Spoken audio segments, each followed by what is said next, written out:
At Sunday lunch I asked casually, "Did you pick up my prescription? The doctor said it's urgent." My dad said, "Oh, we used that money to buy your sister's new phone. She needed it for school." I stared at them. "Right. Then I guess you didn't read the warning label the pharmacist sent." My mom whispered, "Warning?" What I said next.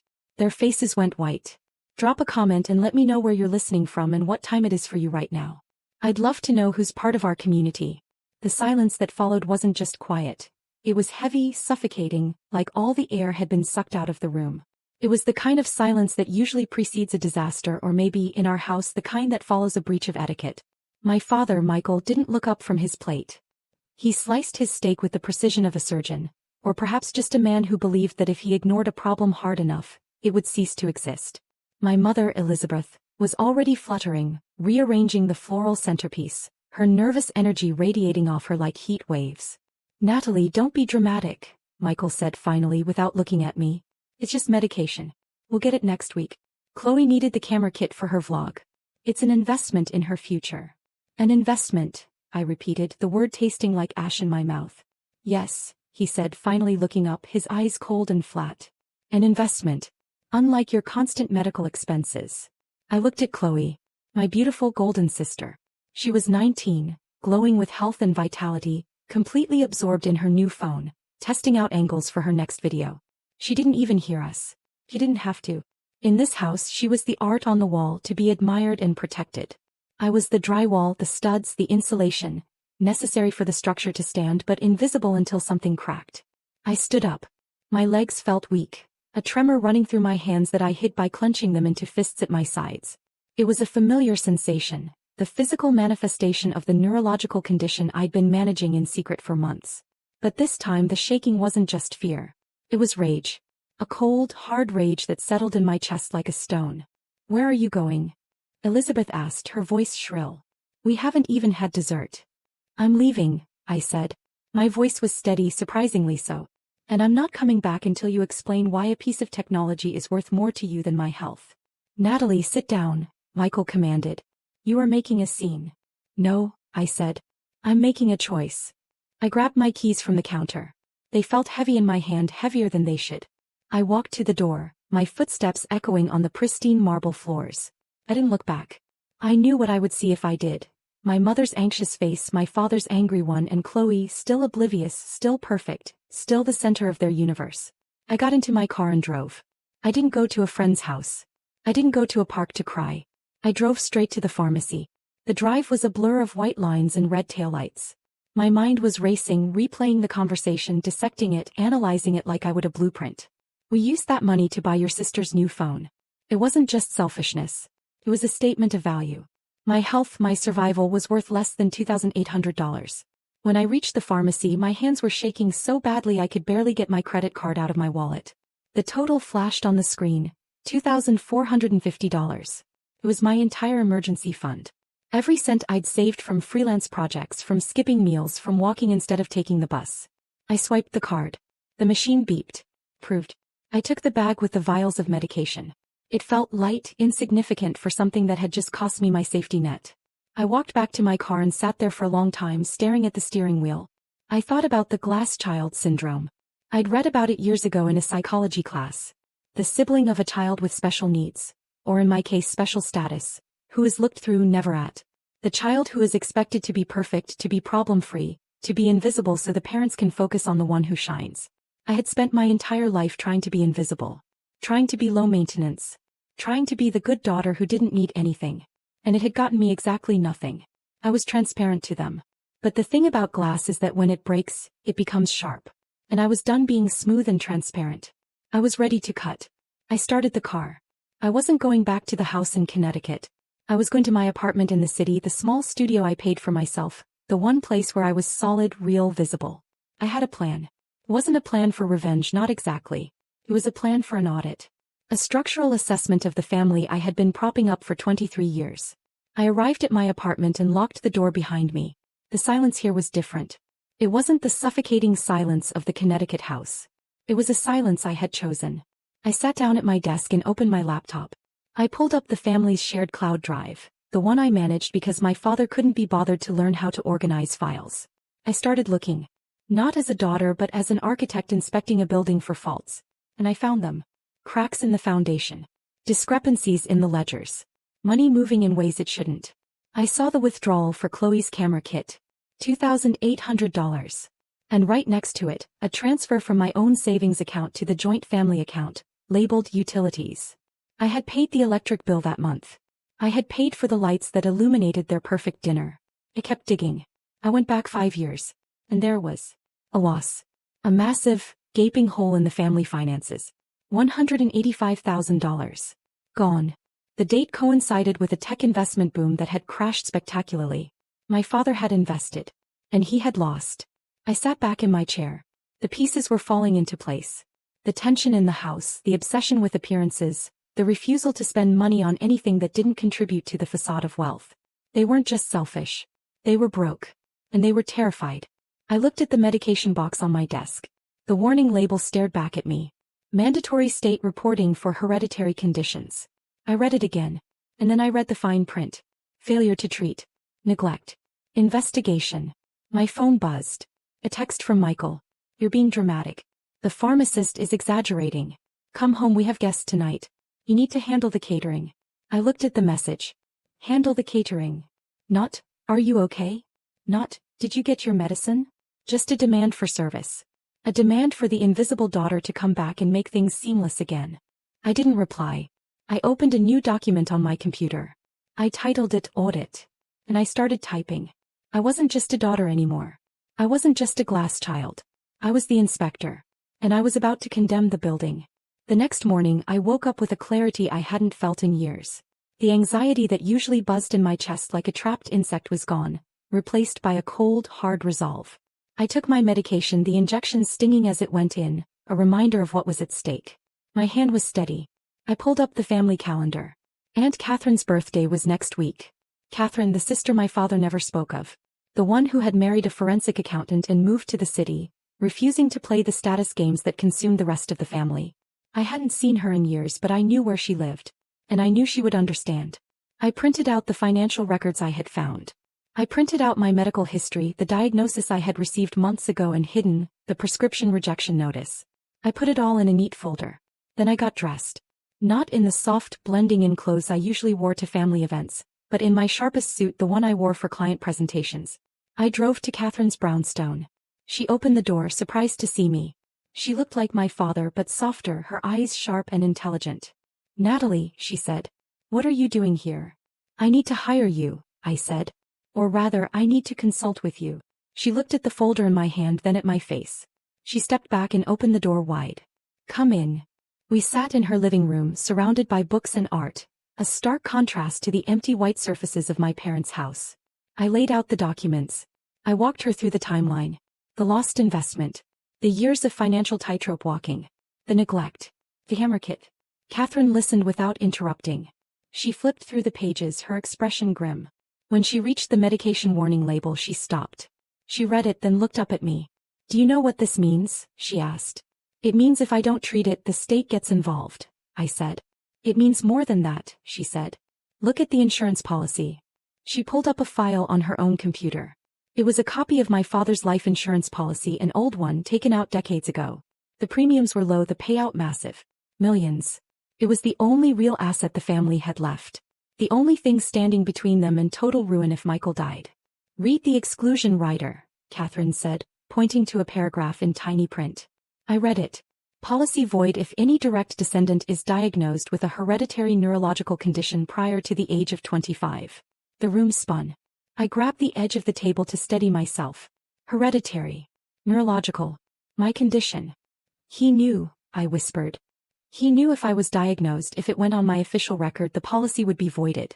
That's why he didn't want me to get treatment. That's why he wouldn't pay for the meds. He wasn't saving $2,400, Catherine said, her voice hard. He was saving $5 million. He was willing to let you suffer, to let you risk permanent damage to protect his retirement fund. I felt sick. Physically sick. It wasn't just neglect. It was a calculation. My brain health versus his financial security. And he had chosen the money. And the warning label, Catherine continued. The state reporting. If the pharmacy flags this as critical noncompliance, it goes into a database. A state database, which the insurance companies monitor. So by not paying for the meds, I started. He triggered the very thing he was trying to avoid, Catherine finished. Or he's about to. If that flag hasn't hit the system yet, it will soon. I looked at the papers. The evidence of my father's betrayal. It was methodical. It was cold. And it was devastating. What do I do? I asked. Catherine looked at me. You finish the audit. You take this to them. You show them that you know. And you watch them crumble. She stood up and went to a desk, pulling out a checkbook. She wrote a check and handed it to me. It was for $5,000. For the medication, she said. And for whatever comes next. You're not alone in this, Natalie. You never were. We let the glass get too thick. Take the check. I hugged her, holding on tight. For the first time in my life, I felt solid. I felt seen. I drove back to my apartment, the folder on the passenger seat like a loaded weapon. I had the truth now. I had the leverage. And I had a plan. I waited until Sunday. The day of the weekly family dinner. The day everyone would be there. I walked into the house, the key my mother had demanded I return still on my ring. The house was quiet, the air conditioning humming. They were in the dining room just starting lunch. Natalie!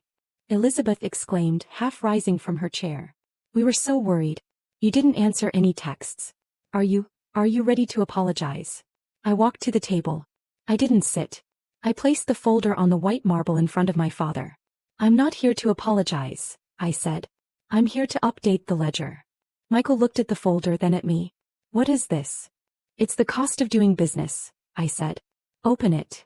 He opened the folder. He saw the bank statements, the medical records, the copy of the insurance policy with the writer highlighted in yellow. His face went gray. He choked out. You went through my private files. I manage your cloud drive, Dad, I said. Remember? You asked me to, because you couldn't be bothered. He looked at Chloe, then at Elizabeth. This is a misunderstanding. Is it? I asked. Is the $185,000 loss a misunderstanding? Is the clause that voids your $5 million policy if I get diagnosed a misunderstanding? Elizabeth gasped. She looked at Michael. Michael, is that true? He didn't answer. He just stared at me, his eyes filled with a mix of fear and hatred. You selfish little. He hissed. I did this for this family. For you. If that policy voids, we have nothing. Nothing. We are destitute. Do you understand that? So my health was the price of admission? I asked. My brain was the collateral? It was a minor condition, he shouted, standing up. You could have managed it. A little dizziness, some tremors. You could have lived with it. But no, you had to be dramatic. You had to go to specialists. You had to get a paper trail. I have a degenerative neurological disorder, Dad, I said, my voice rising for the first time. If I don't treat it, I lose motor function. I lose cognitive ability. I lose me. And you knew that. You knew it and you didn't care. I care about keeping a roof over our heads, he screamed. I care about Chloe's future. She has potential. She's going places. You're just an architect. You draw lines on paper. She is a star. There was the truth, naked and ugly. I was the worker bee. Chloe was the queen. I was expendable. Well, I said, my voice dropping back to that cold, steady tone. I have some news for you. The warning label. What about it? He snapped. The one on the medication box. The one you ignored. It says that critical non-compliance with treatment for a hereditary condition triggers a mandatory state audit. He froze. Because you didn't pick up the meds, I said. The pharmacy system flagged it. Automatically. It went to the State Department of Health yesterday. I got the notification this morning. I pulled a letter from my pocket and tossed it on the table. They've opened an investigation into medical neglect. And because it's a hereditary condition. I looked at Chloe. They've flagged all minors in the household for mandatory screening. Chloe looked up from her phone, her eyes wide. What does that mean? It means, I said, looking at Michael, that the state is going to test Chloe. And if she has the gene, which is highly likely, it goes on her permanent record. Immediately. Michael sank back into his chair. He looked like he had been shot. The insurance company gets alerted to state audits, I said. It's automatic. So not only is the policy voided, you just made your golden child uninsurable. The silence in the room was absolute. It was the sound of a glass house shattering one pane at a time. You ruined us, Elizabeth whispered. No, I said. You ruined yourselves. I just turned on the lights. I turned and walked out. I didn't slam the door. I closed it gently, firmly. The click of the latch was the loudest sound in the world. I drove away. I didn't know where I was going, but I knew I wasn't going back. I was free. I was solid. And for the first time in my life, I was building something that wouldn't break. The next few months were a blur of legal proceedings and silence. The foreclosure notice on my parents' house came 2 weeks later. The insurance investigation was swift and brutal. The policy was voided for fraud and non-disclosure. Michael faced potential charges, but mostly he faced ruin. Chloe tested positive for the gene. She was furious not at the disease but at the blemish on her record. She blamed me for a week, then she blamed our parents. When the money dried up, so did her influencer dreams. She had to get a job. A real one. She moved out, bitter and disillusioned. I stayed in my apartment. I took my medication. The tremors stopped. The dizziness faded. My mind was sharp, clear. I worked on my designs. I started a new project, a community center with walls of glass, but glass that was reinforced, strong, unbreakable. One evening I sat on my balcony looking out at the city lights. I thought about my family. I didn't hate them. Hate takes energy. I just felt distant. Like they were characters in a book I had finished reading. I wasn't a glass child anymore. I was the architect of my own life. And the foundation was solid. I was standing at this kitchen sink scraping the last bit of salad dressing into a Tupperware when Mom said it calm as you like she was reading off the weather. "We're out of oat milk again. Can you pick some up on your way home from work?" I didn't look up. I just pressed the lid down and asked, "Is this for you or for Lauren's hormones?" She didn't laugh. She never does when it's about Lauren. "It's for her tea," she said, folding the grocery list like it was a church bulletin. "She needs to relax before her flight." I paused. "What flight to Reykjavik? Didn't she tell you a beat? It's for her women's retreat." "Iceland. Cold air is good for resetting cortisol levels." The faucet kept running. My hands were wet. I turned around slowly. "She's going to Iceland." Mom blinked like I'd asked something odd. "Just a few days. Spa resort. It's all very holistic. She's been so stressed lately, Cassie." I stared at her. Iceland, spa, holistic, stressed. That was the word she used, not irresponsible, not unemployed for 19 months, not the reason I've been covering the mortgage, the groceries, the phone plan, the utilities, and apparently now the oat milk for Icelandic hormonal balance. "How's she paying for it?" "She won it," Mom said quickly. "A raffle or something online." "Of course she did." "She won a retreat to Iceland in a raffle," I repeated. "Yes." A pause. "Don't sound so skeptical, Cassie. She deserves something good." I dried my hands slowly. The edge of the dish towel caught on my ring. "When I got promoted to team lead last year, I said, 'You said congratulations,' and then asked if I could help with the water bill. That was your whole response." Mom's face tightened. "That's not fair." "No," I said. "It isn't." From the hallway, I heard the jingle of keys. Lauren breezed into the kitchen like it was her private runway. She was wearing the parka I gave her last Christmas. The one she said was too boring. She looked radiant. She opened the fridge. "Where's the oat milk?" I didn't answer. Mom handed her the folded list. "Cassie's picking some up." Lauren kissed her cheek. "Thanks, sis," she said without looking at me. Then she floated out the door just like that. I watched the door close behind her. The silence after felt heavier than before. "I thought she was broke," I said. "She needed the trip," Mom replied. "You don't understand how hard it's been for her staying home all day." I didn't argue. The sink was still running. I didn't turn it off. Because deep down, I knew something was off. Not just this trip, not just the oat milk. It had been off for a long time. I just didn't want to be the one to say it. Not yet. But that was about to change. The next day, I searched Retreat Iceland raffle just to see if it was a real thing. It wasn't. I wasn't surprised. I asked Mom about it again over dinner casually. She was reheating something frozen and pretending it was homemade the way she always did when she wanted to look like she was holding the household together. "So, what kind of raffle was it?" She blinked, then looked down at the microwave like it had just said something inappropriate. "Just a travel sweepstakes thing," she said. "You know how Lauren is with those online entries. She's always entering something." I took a bite of dry meatloaf and nodded slowly. Funny she didn't say anything. She usually brags about things like that. Mom gave me a look. She probably didn't want to upset you. You've been working so hard lately. That was new. Concern. I'm not upset, I said, and I wasn't. Just tired. Tired of being treated like the backup generator of the household. Always humming, always running, only noticed when something breaks. The next morning, the credit card company called. I was in a meeting when I saw the number flash across my phone. I let it ring twice, then answered. Something in me said I shouldn't wait. "This is Andrea from Goldline Credit," the woman said, polite but firm. "We're calling to verify some activity on your account." I stepped out of the room. "What kind of activity?" "Multiple high-value transactions out of Reykjavik, Iceland," she said. "Luxury lodging spa services retail." "Just confirming you're traveling." I closed my eyes. "No," I said. "I'm not." A pause on her end.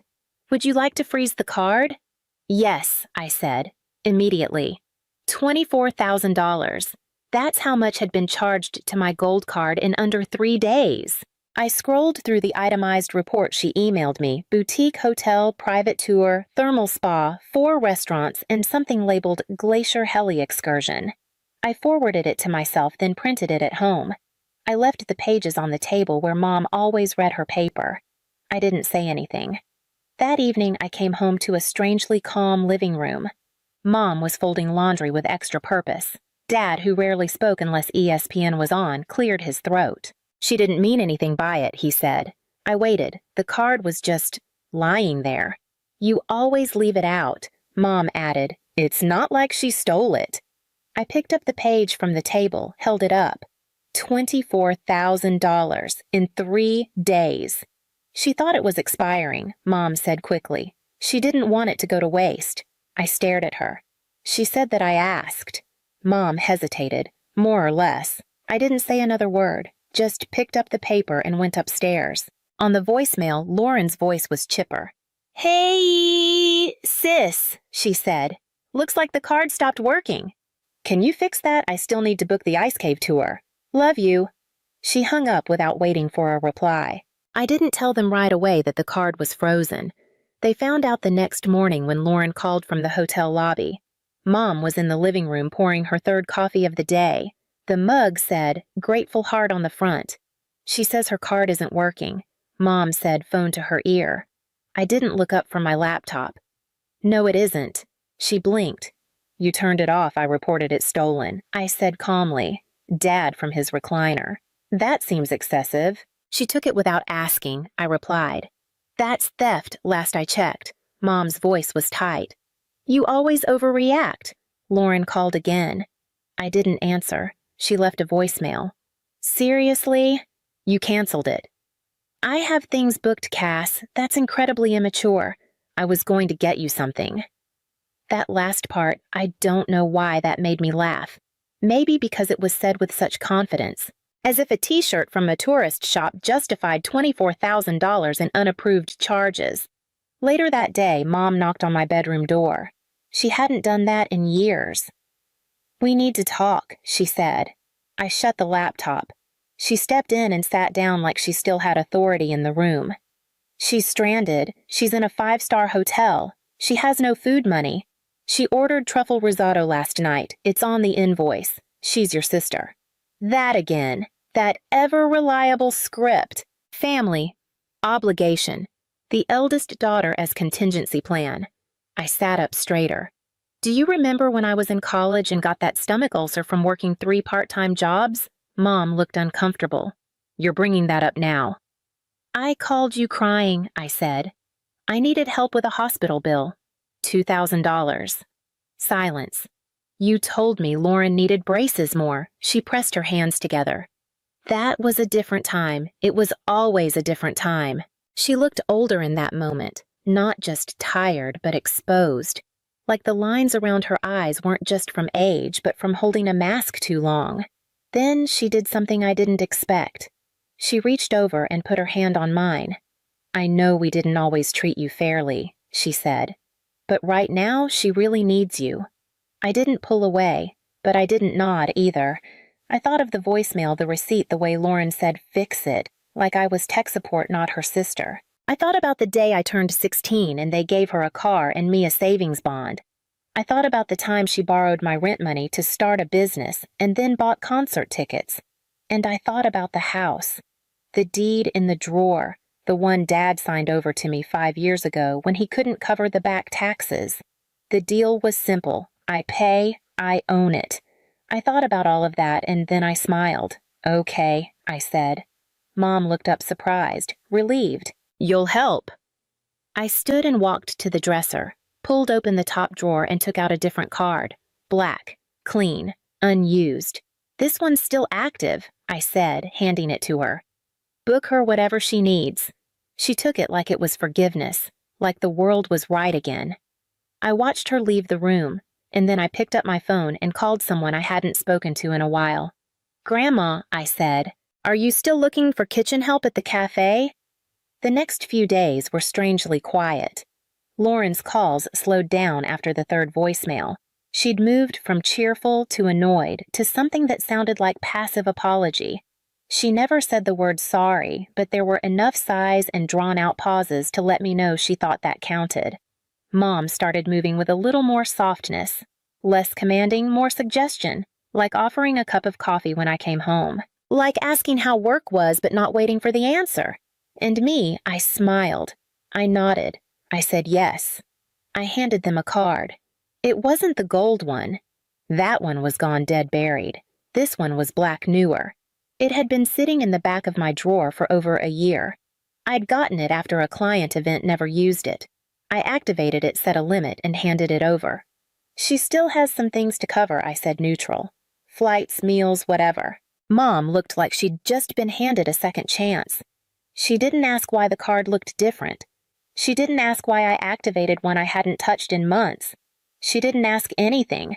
That was how I knew she was still playing her role, and that she thought I was still playing mine. Lauren texted the next night, cards working. You're the best. I'm bringing back a surprise.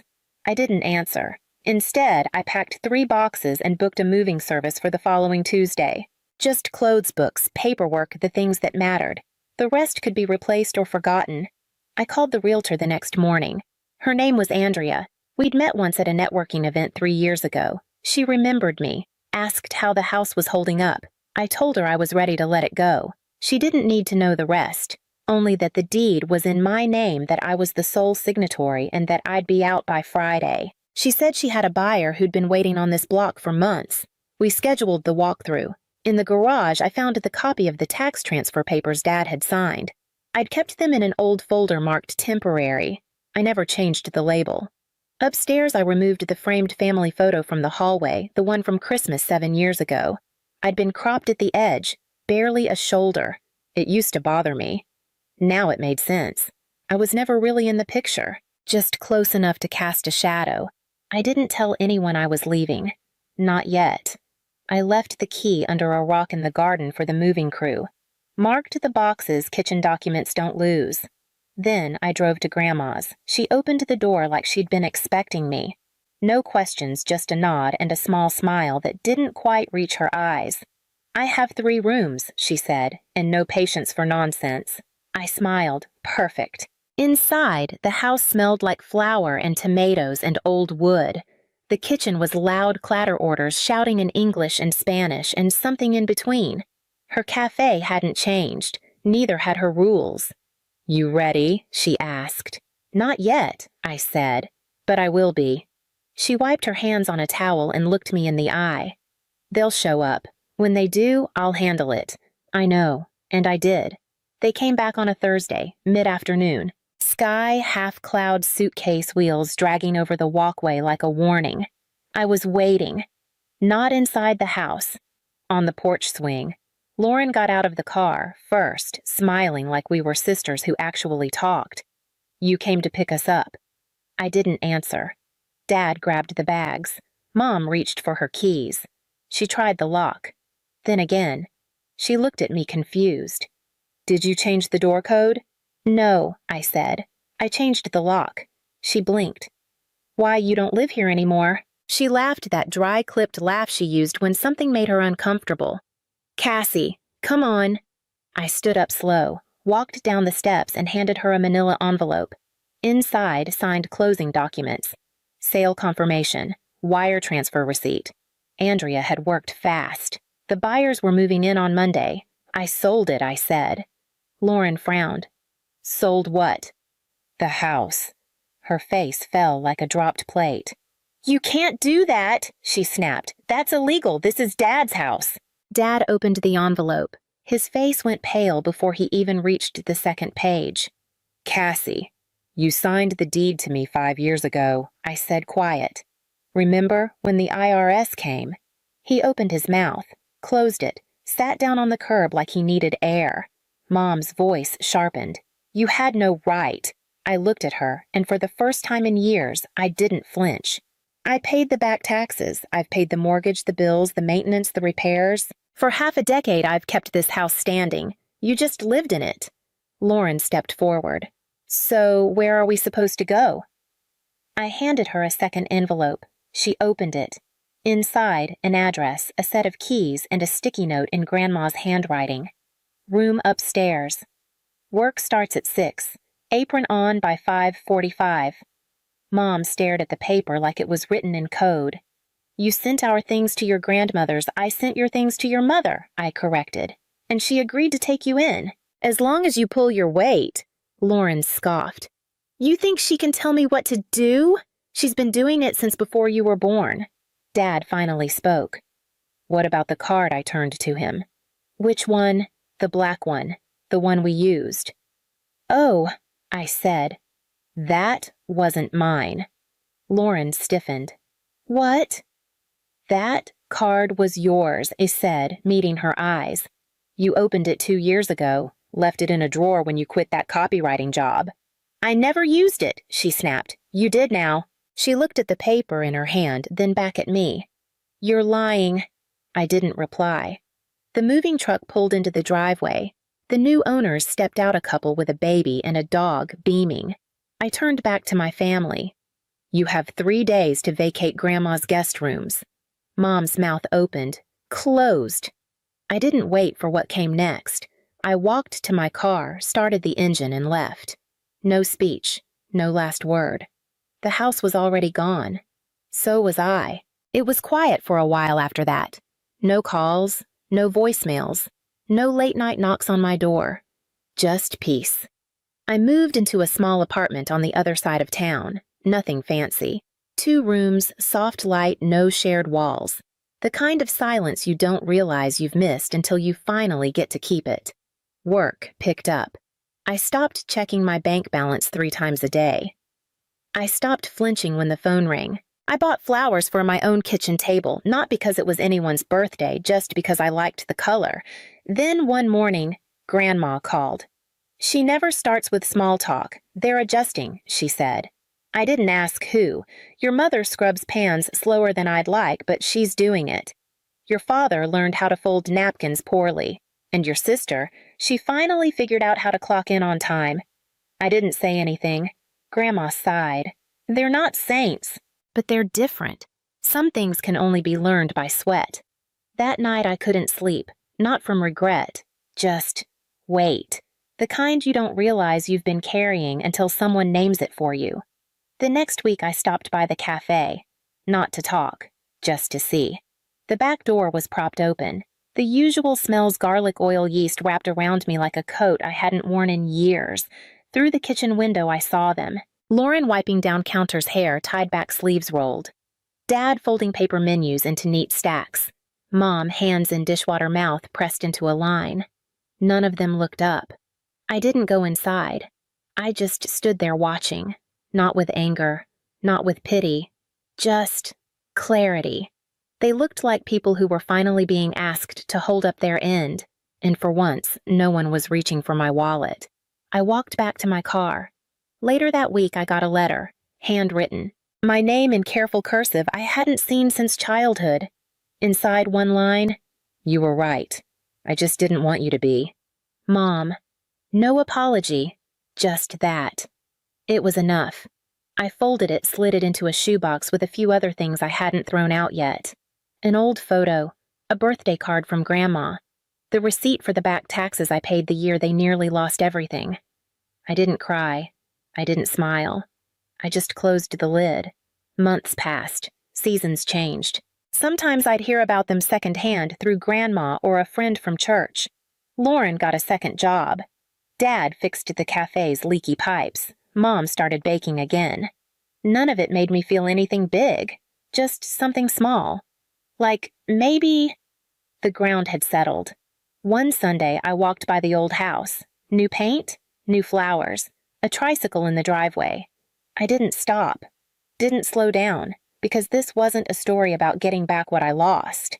It was about leaving before I lost myself, and making sure no one ever erased me again. See, the email showed up on a Tuesday mid-morning. It came without fanfare.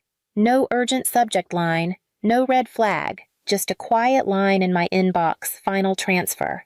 Elm & Co. It was from Knox & Associates, the legal firm my father had worked with since the early days. I wasn't listed as the recipient, but someone had copied me in. Maybe by mistake. Maybe not. Out of habit, I opened it. I didn't expect anything, certainly not what I found in paragraph 3. Effective January 1st, full operational control equity transfer and brand title of Elm & Co. will be reassigned to Ms. Chloe Ellison. I read it twice. Then once more, just to be sure I hadn't misunderstood. My name wasn't mentioned anywhere. Not in the transfer. Not in the acknowledgments. Not even in the CC line. I wasn't overlooked. I was removed. I sat there for a long time. Not in shock exactly. More like the moment after a sharp fall when your body hasn't started hurting yet, but you know it will. It didn't make sense. Or maybe it made too much sense. For the past 7 years, I'd lived and breathed that company. What started as a dusty dry goods store at the edge of Vermont had become a multi-million-dollar lifestyle brand. I built the product lines, hired the teams, sourced the packaging, created the supplier pipeline from scratch. The shift to certified organic, that was me. The rebrand me. The new revenue model that kept us alive through COVID, also me. I still remember pitching the expansion strategy in our first investor meeting while my father sat 2 seats away saying nothing. Now it belonged to Chloe, my younger sister, the one who'd once said, "I don't get why you work so hard for soap." She came back 2 years ago from spiritual travel, took a few photos in front of the store, and somehow became head of community. At first I laughed. Then I stopped laughing when Dad started bringing her to calls. When she started speaking for the brand. She's fresh, he told me once. The kind of energy investors notice. I gave him the numbers. He gave me a smile. That email, that quiet little email, was the confirmation I didn't ask for. I didn't reply. I didn't forward it. I just closed my laptop and stared at the wall behind it. One question wouldn't leave me.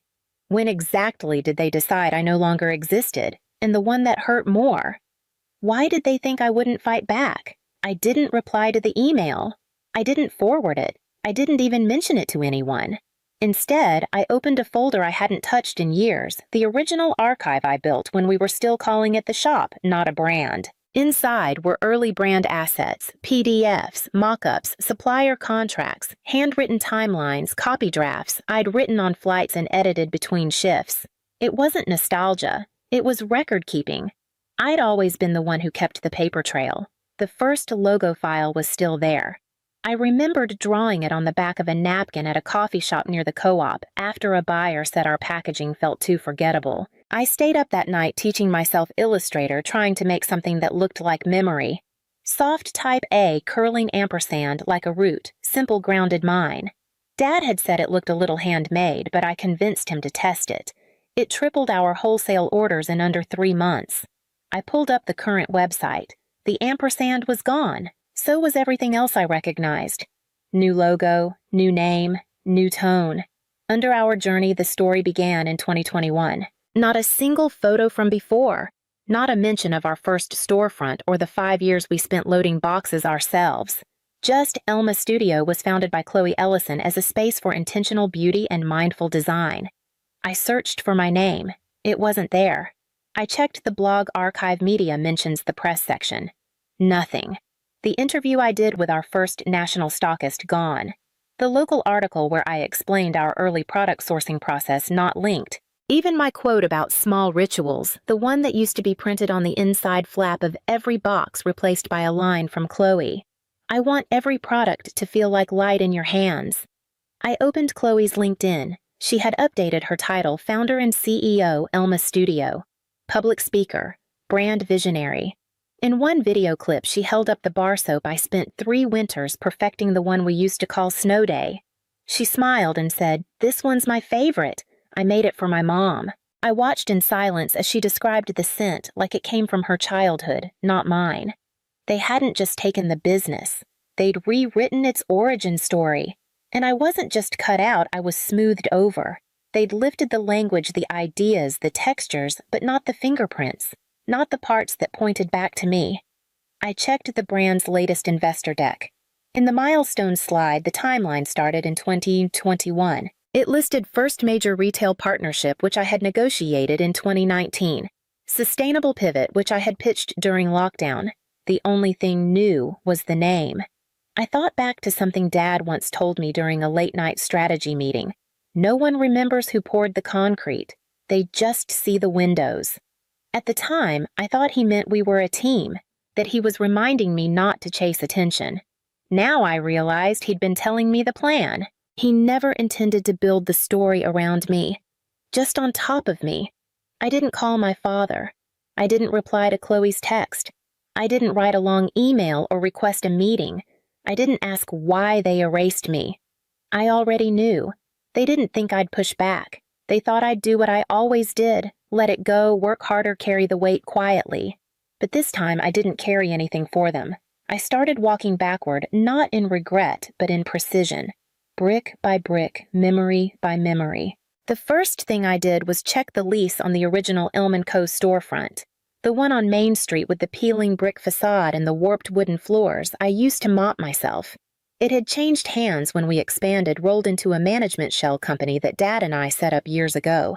I still remembered the LLC name. It took 5 minutes to look it up. 10 minutes to realize the lease was expiring in 30 days. I drove out the next morning. The street hadn't changed much. Same hand-painted signs, same faded cafe on the corner, same couple arguing outside the laundromat. The shop windows were empty now, the new flagship was across town, but I could still see the tape marks where I used to hang promo flyers. I parked and went straight to the leasing office. Linda still worked there. She'd been the one to approve our first lease when I was 23 and too nervous to make eye contact. She blinked when she saw me. "Mara Ellison," she said, half smiling. Now there's a name I haven't heard in a while. I told her I was interested in the space again. She raised an eyebrow. "I thought your sister was running things now." "She is," I said. Linda waited a moment. Then she leaned forward, lowered her voice. "Well, that space is about to be available again. Payment lapsed. I don't think they're keeping it." I signed the paperwork that same afternoon. I walked through the empty store. The lighting was poor. The floor still creaked near the back storage room. There were marks on the counter from when I spilled candle dye during our second product test. They never came out. I ran my hand across the wall where I used to write delivery notes in pencil light enough to erase, but dark enough to see if the sunlight hit just right. Next, I contacted our first lavender supplier, a family farm 2 counties north. I still had the daughter's number saved in an old folder. I called her. She remembered me. "Your sister's people stopped ordering from us last year," she said they were going global. I asked if they'd work with me again. She said yes. After that, I tracked down Martin, the printer, who ran our first ever batch of labels. I still remembered the layout error in batch 1. The scent name had bled too close to the edge. I drove to his warehouse. He hadn't changed a bit. "You want the old files?" he asked. "Nobody ever came back for those." I took them. By Friday, I had the lease, the supplier, the packaging, the original design files in the same barcode range we started with, all under my name. I didn't post about it, didn't announce a comeback. This wasn't a comeback. I wasn't building something new. I was rebuilding what never should have been abandoned. Not because I wanted the world to see it, but because I needed it to exist somewhere that wasn't buried under polish and press photos. They had the name. They had the followers. They had the packaging, but I had the scaffolding, the people, the smell of cedar oil that stuck to my coat in winter. That was enough. The first call came 3 days after I signed the lease. Dad's name lit up on my phone like it had so many times before, during the build-out, during supplier delays, during late-night margin checks, when we still did everything ourselves. I didn't answer. He called again the next day, left a voicemail this time. "Hey, Mara. Just wondering how you're doing. Haven't heard from you. Give me a call." I didn't. Instead, I drove to the shop and stood behind the old register. I ran a dry cloth across the wood, even though there was no dust yet. I rewired the back lights, replaced a broken drawer pull that had been loose since year 2. Things no one else would notice, but I did because I'd put them there. 2 more calls came that week, one from my mother. She never called. Her message was short. "Whatever this is, you're making things harder than they need to be." I let that sit. I didn't answer texts either. Chloe sent the first one. "What are you doing at the Main Street space?" No greeting, no sign of confusion, just a direct shot. It wasn't curiosity. It was fear. I didn't answer. Then came the letter, a clean PDF from their legal team addressed formally to my business address. It was a courtesy inquiry asking for clarification on whether my new activity constituted an attempt to commercially compete using overlapping brand assets. I printed it out and left it on the table while I drank my coffee. I read it again slowly, this time aloud, to see how it sounded. Then I replied. 1 page. Simple.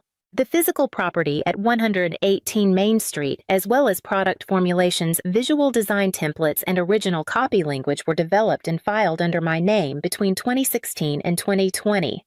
Any overlap results from your continued use of materials that predate current leadership. Please direct future communication to council. I mailed it. Certified, tracked. After that, the calls stopped for a few days. Then Chloe showed up in person. I was restocking tea tins on the back wall when I heard the door open. She walked in like she'd been sent, clean lines, polished voice. "Mara," she said, "we need to talk." I stood, wiped my hands. "You're here now?" I asked. "After 2 years of talking for me?" She didn't answer that. She looked around the store. "You're rebuilding it.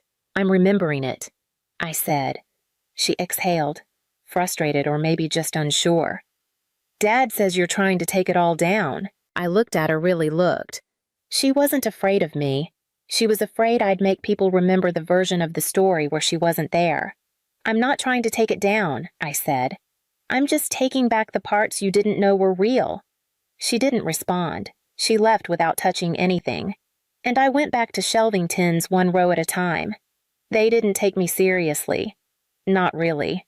Even after I reopened the old store, even after I stocked the shelves with familiar shapes and scents, even after I stood behind the same counter they had once called too small town for a national brand, they thought I was making noise, symbolic protest, a message from the bitter sister who didn't move on. Maybe they expected me to lash out, demand a seat back at the table, but I wasn't interested in their table. I had already built the floor they put it on. I just needed them to remember that. The second legal letter came by mail, signed by an attorney I didn't recognize. It wasn't friendly. It accused me of infringing on intellectual property product names, scent formulas, packaging layouts. They said my new store caused confusion with their current brand identity. It was dressed up in legal terms, but the message was simple. You're trespassing on what we built. What they didn't realize was that I never left. I didn't panic. I didn't even get angry. I walked to the back office, opened the file drawer marked Legal, 2016, and pulled out the documents they forgot existed. There, it was a notarized agreement signed by my father and me listing every original formulation, every visual layout, every written phrase used in our first 3 years. Ownership mine.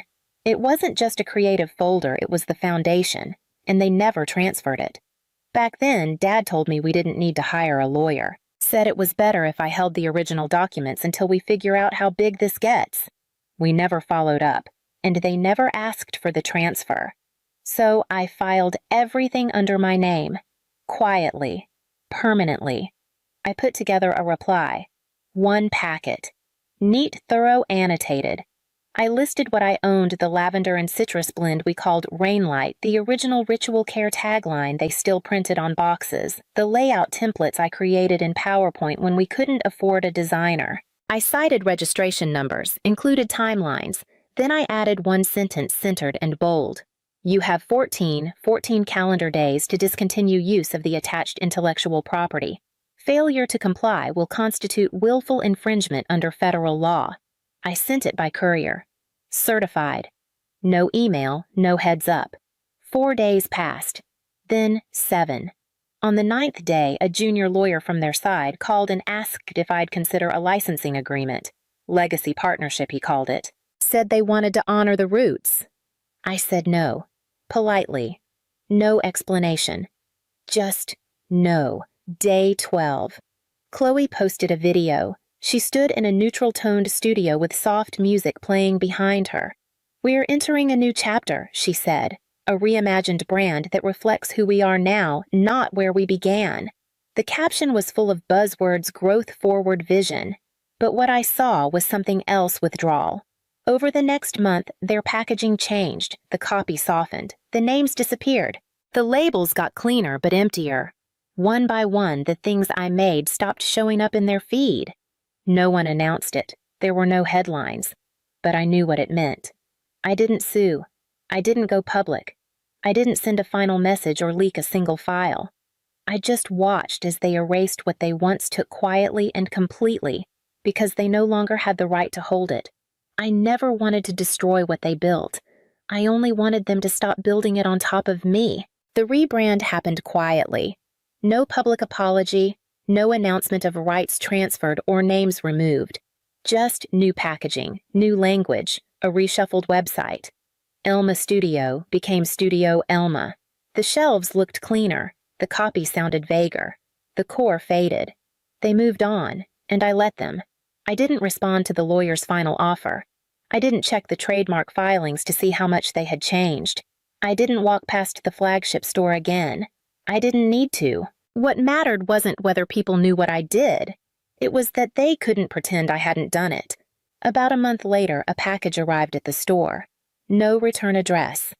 Inside was the black moleskin notebook I thought I lost in year 3, the one I filled with cent ratios, price projections, small sketches in the margins.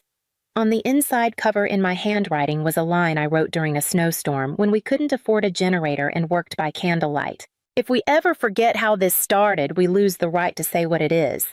There was no note, but the postmark said Portland. I put the notebook in the drawer under the register. Not to keep it safe, just to keep it near. That spring, the shop filled slowly. A few locals remembered it. A college student wandered in looking for something for her mother. An older man recognized the smell and said, "Didn't this place used to carry that cedar soap?" I nodded. "We still do." He smiled, picked up a bar, held it to his nose. "Smells like the old days." I didn't explain. Didn't need to. I restocked the shelves, cleaned the back room, replanted the herb box near the window. I ordered another round of labels, same design. No logo this time. No tagline. One morning as I was opening up, a woman stood outside the door. She hesitated before coming in. She looked around, slowly touched the wooden counter, scanned the shelves like she was looking for something she couldn't name. After a while, she asked, "Is this new?" I smiled. "Not really." She nodded. "Bought a candle. Didn't ask for a bag." As she left, she paused and said, "It feels like something that remembers. And maybe that's all I ever wanted. Not credit, not revenge, not even recognition. Just a place where the version of the story I lived, the one I built, was still alive, untouched by edits. Something that remembered.